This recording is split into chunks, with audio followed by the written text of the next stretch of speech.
Hi, everyone. I'm Brene Brown, and this is Unlocking Us. And guess who I have with me this week? Y'all say hi. We're back. My sisters are here. Yay! We are coming back to do a follow-up to the Summer Sister Series on the Gifts of Imperfection, because we got a lot of questions in the comments on social media. And so we're going to try to answer as many as we can. Before we jump in, let me remind you about Ashley and Barrett. And how our lives have changed since the podcast. No, yeah, right. I will tell you, this is probably a warning. We're cussy to begin with, but holy shit, we are ass high and taking care of kids in massive transitions right now.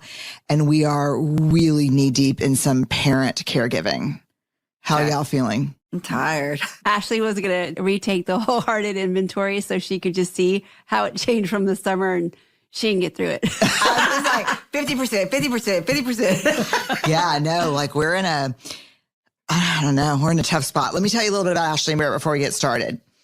Ashley, when she was 5, came downstairs from school. I'm not reading the bio. I'm just telling you all the story. Ashley, when she was 5 and when Barrett was 5, obviously identical twins, came down the stairs for the first morning of kindergarten. And Barrett had on cutoffs and tube socks and a flannel and 2 braids and high top tennis shoes, getting ready to take the court. She was a baller, still a baller, my pickleball partner. So she's total baller. Ashley came downstairs with her hair loose in locks, a hat, a dress, patent leather shoes, and in case the weather turned, she was carrying a parasol. This is because my mom, in all her infinite wisdom, read Twins and Super Twins when she was pregnant with Ashley and Barrett about kind of the dangers of. Little did they know. Little did she know at the time. Do you think the book has really described the dangers of twins? Yes, as an older sister, I would say that the subtitle is Twins and Super Twins, the danger of twins. Google that. The genetic anomaly that wreaks havoc. No, not kidding. I'm just kind of kidding.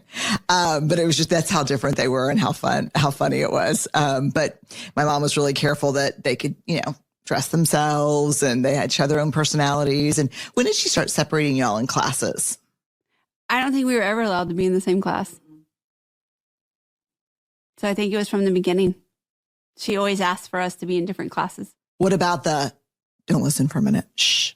What about the episode of This Sucks? Oh, yeah. That was in middle school. I think by then it was just whatever the schedule said. That's what we did. Yeah, this is the story where the teacher handed out a test that I had been studying for a long time, because if I got an A on this test, I got an A in the class. So Ashley had really been pouring herself into this test. And the mimeograph was bad and barely legible. And Ashley says, "This sucks." And then what happened? I got sent to the principal's office. She got sent to the principal's office.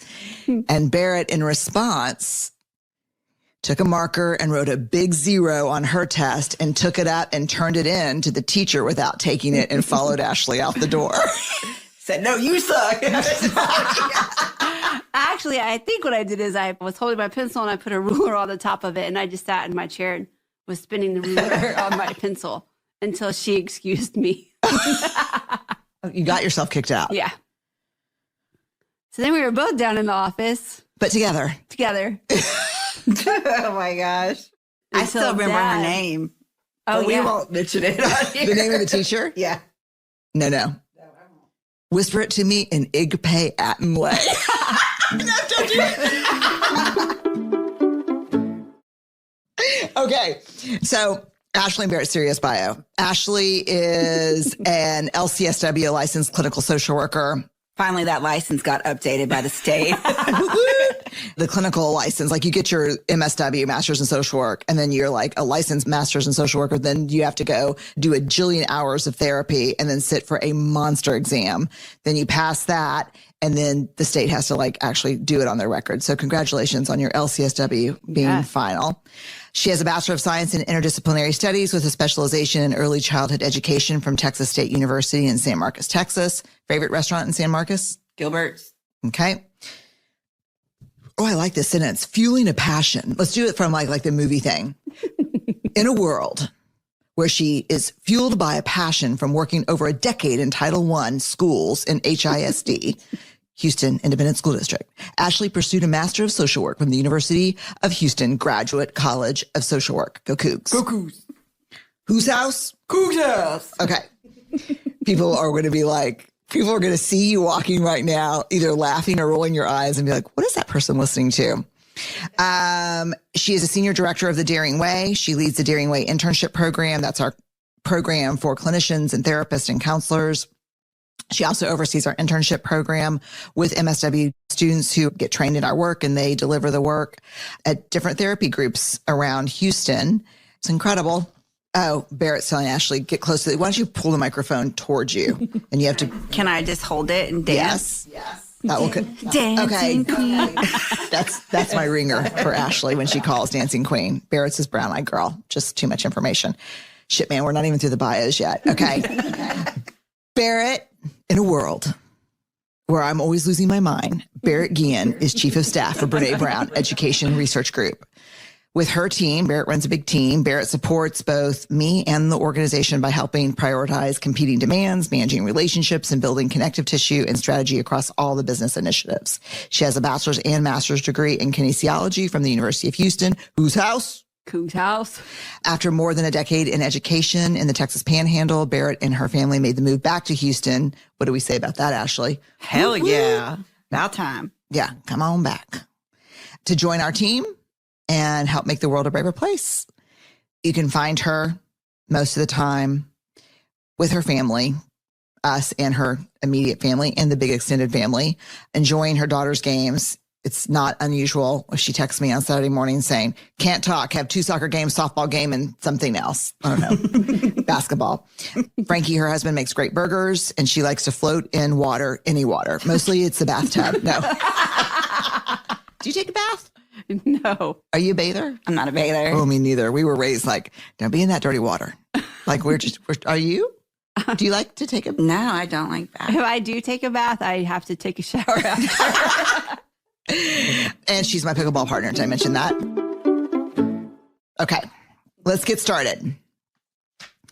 All right, questions. Number 1. Well, so we found these questions from the sister series over the summer and social media, right? Yeah, Jen.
All right, let's jump into this first question that we received from the Summer Sister series On social media. on social media.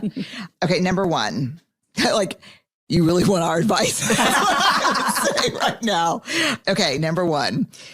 What do you do when you're not a perfectionist, but you're always looking for that something else to be happy? Oh, man, I'm so terrible at that. Pass. Got it. Go ahead, Barrett. We're all doing the nose goes, and we're all big card players, so we're looking at each other like, pass. Yep. Because we're all bad at it. We all do this. Yeah. I mean, I can tell you that I don't think you have to struggle with perfectionism to always be looking for that panacea or that thing that's going to make everything better. And so I guess we can like collectively talk about what our therapist had told us and pass that along. I'll give you their names and you can Venmo them after this is over. I know that I'm always looking for that something. I look for that when I don't have the emotional or physical energy to turn toward my life to understand what's not going well.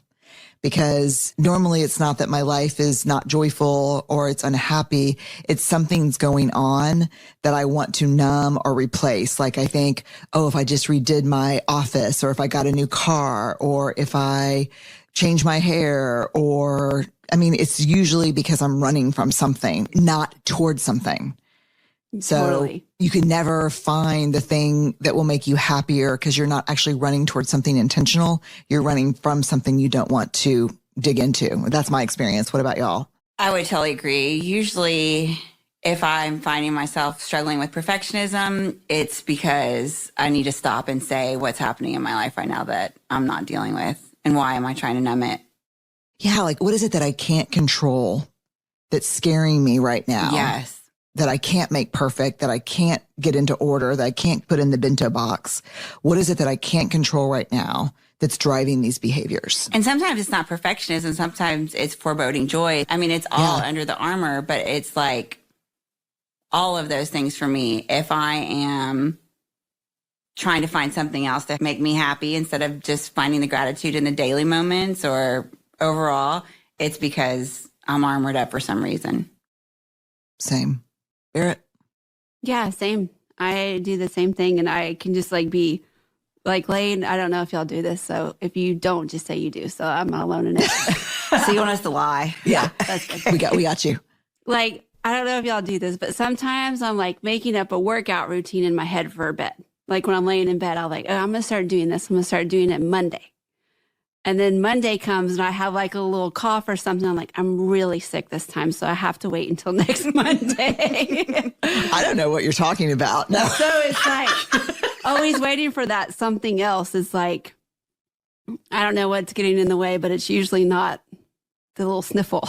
I do the same thing. I mean, there is nothing better for me, especially when I'm thinking about like healthy eating and not dieting or restrictive, but just healthy eating. There's nothing better for me than the meal that you eat between the commitment to change your eating habits and then the start date. Yes. Like that meal, that chicken fried steak. Best ever. Best mashed potatoes, cream gravy. Best. Cornbread or roll? Roll. With that meal, roll. I'm roll too, but butter, right? Yeah, Yes. because you have to have it for the gravy. Yeah. Totally. And butter on the roll, butter on the mashed potatoes. But while we're at it, we should just go ahead and plan the next night to have chili with cornbread since you brought it up. Yeah, I think running towards something with intention is sometimes okay, but running away from something and toward whatever will grab you out there to make that thing that you're running from better, that's why I think the emptiness. Yeah. And I think you really touched on something because like the emotional bandwidth, sometimes for me, it's about discipline. And I don't know about y'all, but I've just felt so exhausted for like the last 6 months. And so especially right now, it's like even harder, I think. For me, it's been since COVID. I haven't been like my full. Yeah. I don't think people understand the physical toll that emotional labor takes. Jeez. Yeah.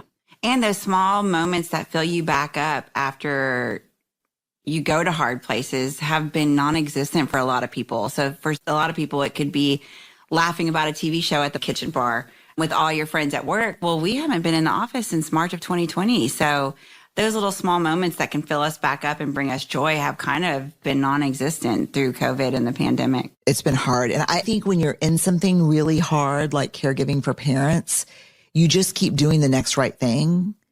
But I think if you pulled out of it and thought, wow, let me observe what's happening, you'd be like, oh, I can't believe they're still standing right now. Yeah. You know, and I think you can't, you don't have that luxury when you're in it because you just got to keep, you know.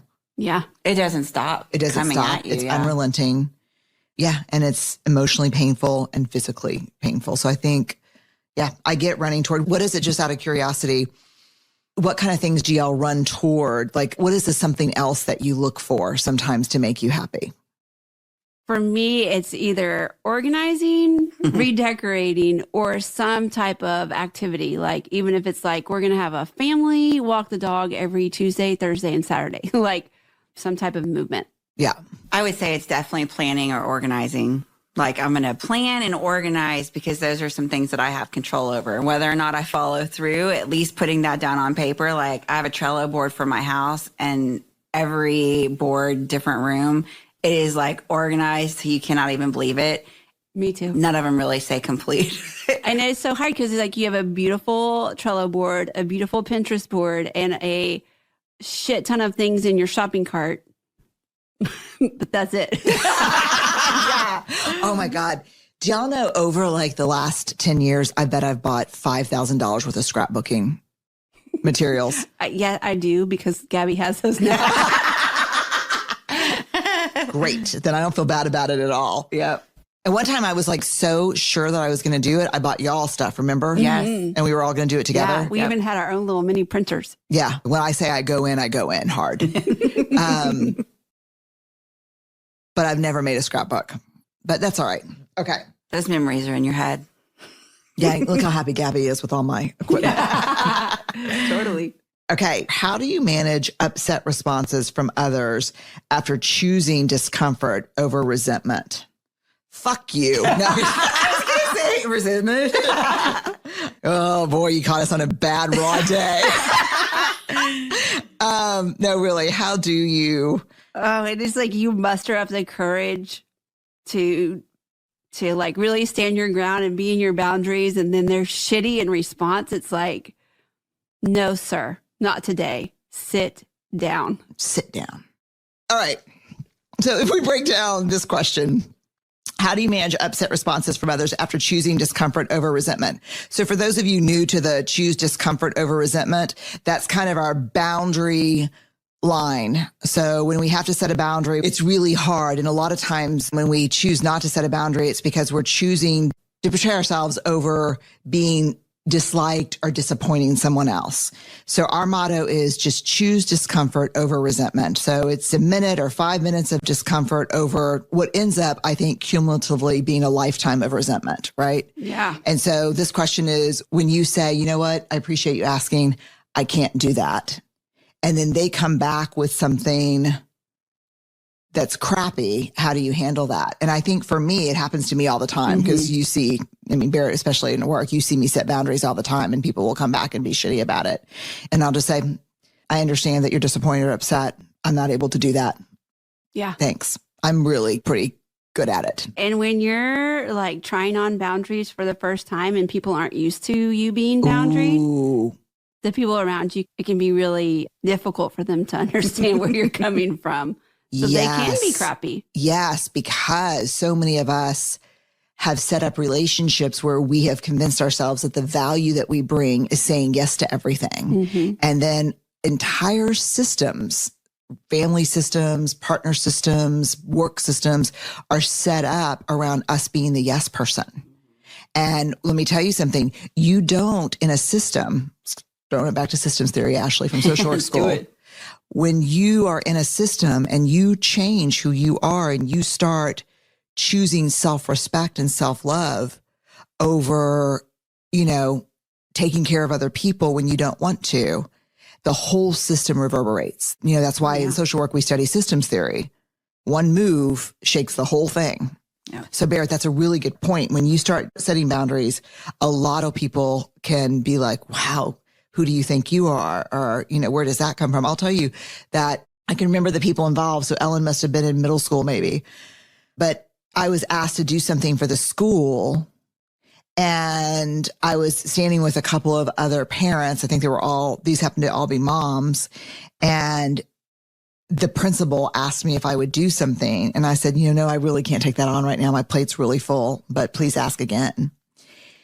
And the principal said, she was great. She's like, oh, great. Thanks. I'm glad you said no, because that means I'll ask again if I know that if you can't do it or if it doesn't work, you'll say no, which is just something that people don't think about. Like I'm much more comfortable asking people for things if I know they'll say no if they can't do it. Yeah.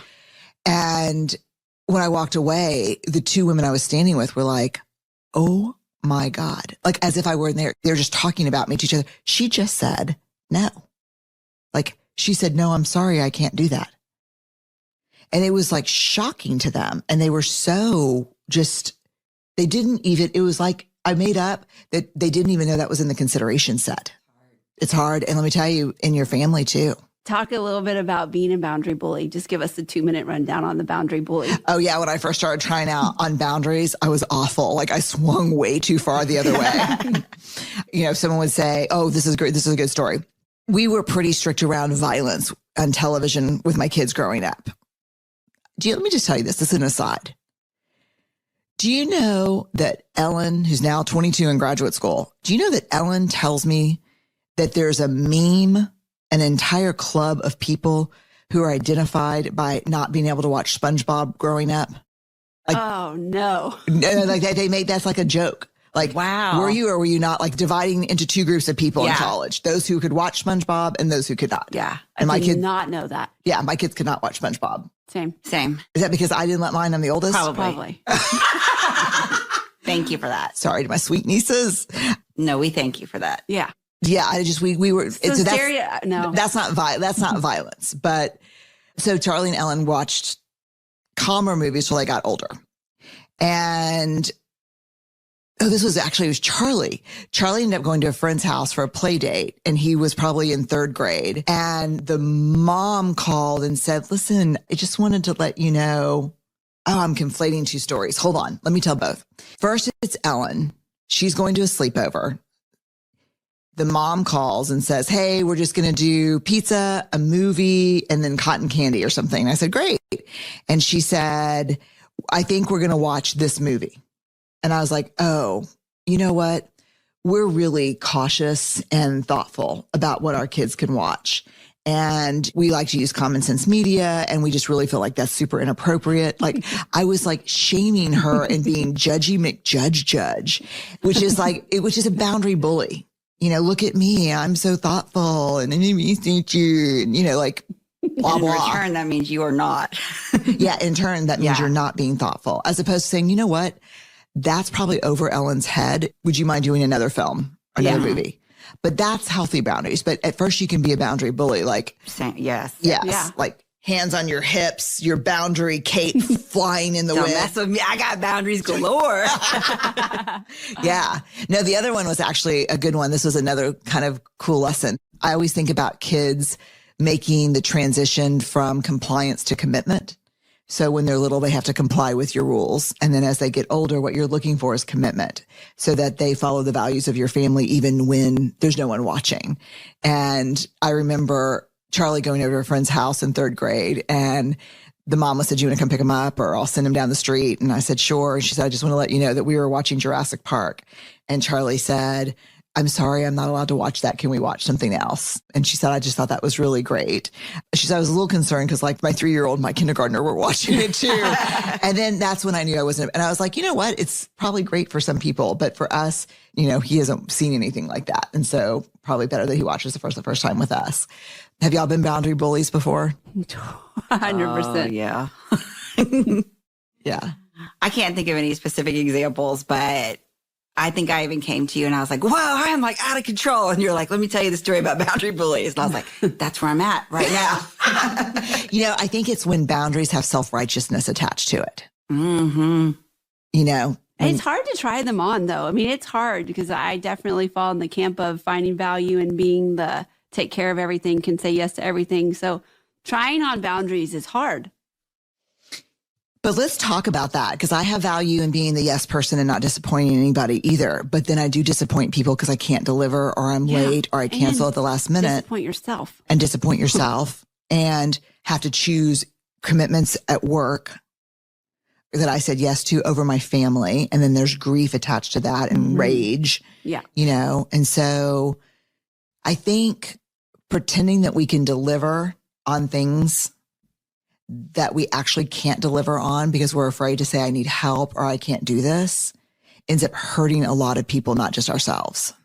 It's really hard too, because like the work that I do, there's so many people in the world that might not have places where they can go and ask for help. So when I heard you saying that, I mean, like the first thing that came to my head was, I feel so lucky to be in the opportunity where I can ask for help, where That's I right. can stop and say, oh my God, Brene, I'm like out of control. And, you know, to be able to talk about it or to call Barrett. And so one of the things that I see is like this real struggle of what do I, like this, even this question, like, what do I do when people are upset or hurt and where can I go? So many people don't have that.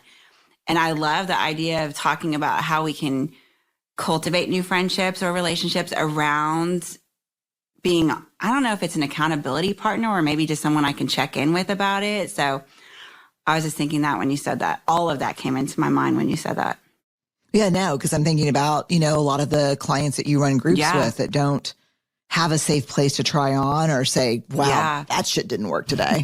Yeah. You know, and the consequences are huge sometimes if they make the wrong call. Yeah. Yeah.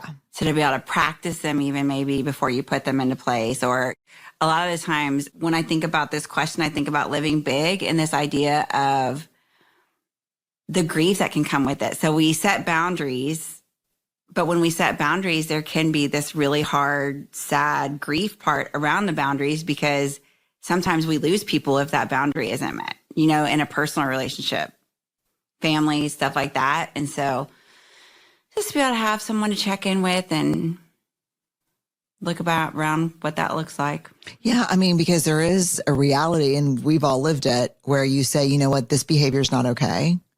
I'm not going to subject myself to it. And that person says, you know, then see you later. Yeah. And that leaves you in a really painful, can be really painful, especially with people you care about and love. Yeah. And then you have to think, wow, if that's the case, if I'm making a reasonable request about how we show up with each other and that request is met with, you know, then fuck you, this relationship's over, then what were the terms and conditions of that relationship to begin with? Yes. Yep. Do you know what I mean? Totally. It's really tough. Boundaries are really hard. Prentice Hemphill is a therapist and an embodiment coach, and they have the most incredible definition of boundaries that I just keep going to often. I actually write about it in Atlas of the Heart, that boundaries is the closest distance at which I can love both you and myself. That kind of just felt like a little punch in the gut. Mm-hmm. The closest distance at which I can love both you and myself. Sometimes it's so much harder to love ourselves than it is to love other people. And so to get to a place where you can do that is really cool. Yeah. It's powerful. Yeah. Ashley mentioned living big. Is that from Rising Strong? Yeah. And it's something that we try to practice, what boundaries need to be in place for us to be in our integrity and be generous toward others. I think let's do a sister series on just living big. Can we list people that we have to do it with? That math teacher is still in my head. No, we cannot list anybody. No, I love that session. Yeah. Yeah. We'll do a living big. Yeah. It's one of the toughest things we teach. People get pissed. Hard. It's hard. We'll do. We all went Texas. It's hard. Weird. Okay. How can you tell the difference between polling and genuinely seeking advice from people who matter? We did this actually on the sister series because I don't know if y'all remember, but we were talking about polling and I said, oh, I was totally polling because I was like, guys, which middle school should Amaya go to? And then we started talking about what the difference was between that wasn't really polling, that was actually seeking advice from people that I trusted and meant a lot to me. And so I think that we could give some really good examples around this one. Go for it. I'm always like, when I'm polling, I'm polling. I know I'm polling, and it really doesn't matter what your opinion is because I already know. I just want to know what everyone else thinks. And I want you to know that I'm struggling. So for me, it's neither of those. It's not that I want you to know I'm struggling and I don't want to know what your opinion is because I really usually don't give a shit. It's just if things go bad, it's your fault too. Yeah, I need like misery doesn't love company, it demands it. Yeah. Another great saying brought to you by the 12-step rooms. But it's true. I just want to be like, well, I mean, I talked to, I don't remember her name, and I don't know who she is exactly, but I saw her at the bus stop. And, you know, like She said. yeah, I want backup. I want backup in case things go wrong. I want to be able to share the blame. I think for me, it is totally about my own struggle around using my voice when I should be using my voice. And instead, I'm like going around and polling and saying, that was hurtful, right? I should be upset about that, right? Like, instead of just coming up and saying, that was hurtful and I can't believe it happened, I can start polling and making sure that I am okay in my thoughts about feeling hurt. So self-trust, it's validating. Yeah. Yeah, it's about self-trust for It you. totally can be, because one of the things that I work on with my therapist, which I think we talked about last time too, is just using my voice instead of sitting in the resentment. And so I think for me that's really when I can start polling. That's really insightful. When do you poll? And hurtful to say out loud, to be honest, because I would rather use my voice. Yeah. And if it hurts you and it was hard for you, does it matter if 5 people say, no, I don't think it was a big deal? No, because then I hate them too. Well, they don't know. Let me phrase it in a different way. Sit down. Barrett? When do you poll? I don't know. I think I poll what I want people to know, that I have them struggling with a decision, but I'm not really care what you have to say about it. I just want you to know that it's hard and it's out there. As someone, I seek a lot of advice. I mean, I did it to earlier today. Like, I really will call people whose opinions really matter to me and say, can I run something by you? I've got a gut on it, but I want to see if I'm missing if I'm not zoomed out enough to see something, or if I'm missing any data points, or if you've got some questions that I need to be thinking about that I haven't answered yet. So as someone who seeks a lot of advice and mentoring and coaching and therapy, I really respect that. And people, you could see in the comments when I posted something about this, that people got it confused between polling and asking for advice. But polling is when you're looking for an answer that only you can give yourself.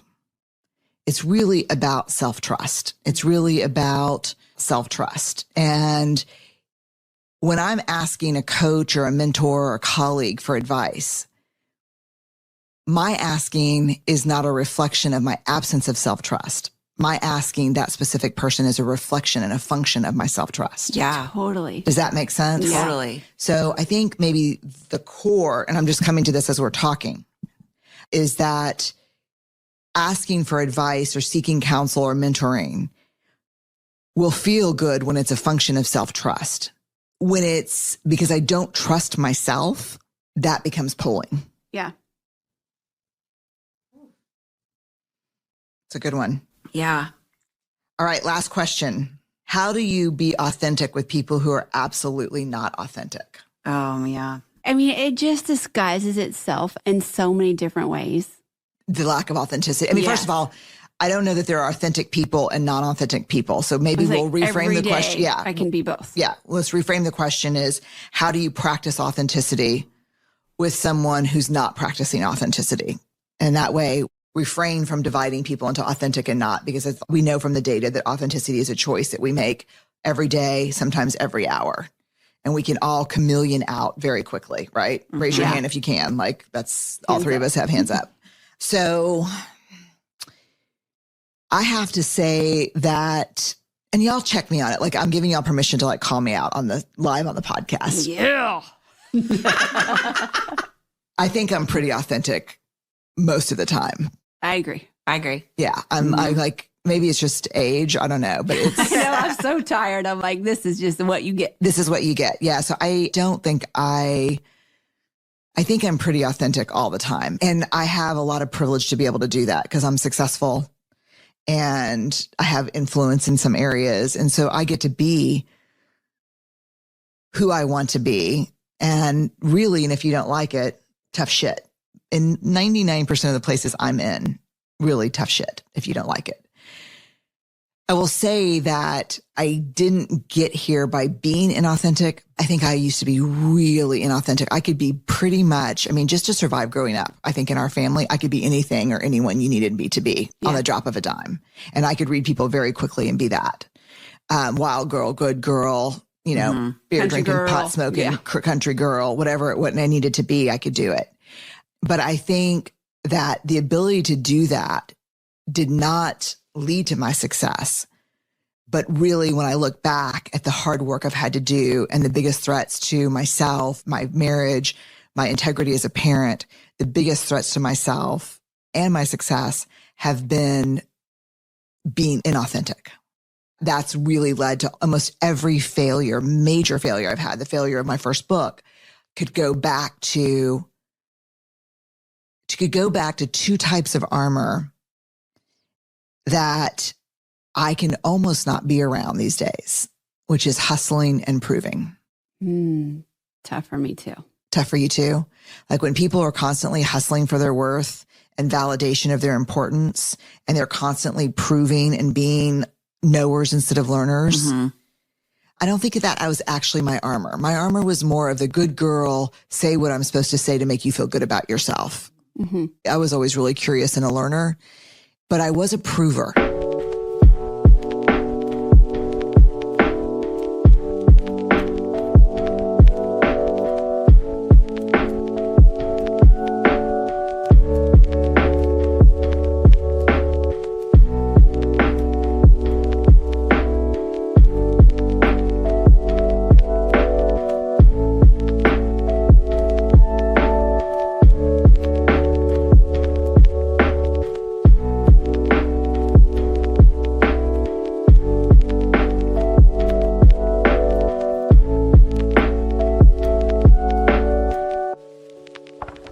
I would take on way more than I could handle. I mean, y'all have witnessed that probably for a solid, at least decade. Bear's looking at me like that shit's not over yet. I did not. She kind of did. I'm getting better at it. There's no eye contact being made right now, y'all. Everybody's looking at their mic. I can slip into it for sure. I don't like to disappoint people. I'm having these thoughts right now about how being authentic relates to trust. Here's my question. Good question. That's a good linkage. Yes, because it's like, if I have trust in you, or I think I have trust in you, and I think I see exactly who you are and you're being authentic, but then all of a sudden, you're actually not asking for what you need, and you're not doing what you say you're going to do, then are you really being authentic? Does that make sense? Mm-hmm. It reminds me of Daring Greatly, where you talk about, like, if you're not also in the arena getting your ass kicked, then I'm not really interested in your feedback. It reminds me of that a little bit. Like, it's not like people just wake up every day and say, oh, it's so easy to be authentic. I mean, people work at it. It's hard. It can be a struggle.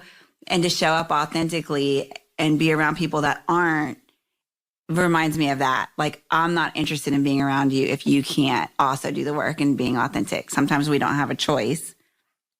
But when we do, it would be a great idea if we could get to a place where we didn't surround ourselves with people that showed up like that. But when we are like at a work thing or something, or have partnered up with somebody through business or whatever, and we have to be around them, then I could see that trust coming in for sure around what you were just saying, Bear. Yeah. I'm really thinking about it. It's such an interesting connection y'all are making. I think if you think about braving, boundaries, reliability, accountability, vault, integrity, non-judgment, and generosity, I don't think when I'm not authentic, I'm not in my integrity. Yeah. Mm-hmm. And I'm also not reliable because you don't know who you're dealing with. Yeah. You know, let's say it's me and we work together and I'm not being authentic. I'm proving and knowing and, you know, I'm going to handle everything. I'm not being reliable, actually. I think I'm being super uber reliable, but I'm being negative reliable because you know those plates are going to fall. Oh, yeah. It's going to be a big ass collision. It's going to be a big ass collision. And so I do think authenticity is a prerequisite for trust. What's interesting to me, Ashley, about what you said is not everybody can be. So think about this. You know, we've all worked in a lot of organizations, and Barrett, you and I have been into 100, where they ask for authenticity and they want people to be real. And yet they've built cultures where real is white, male, buttoned up, and anything that doesn't look like that is not, oh, Brene's being authentic. This is who she is, and let's celebrate that. It's Brene's bossy. Brene's, Brene's pushing.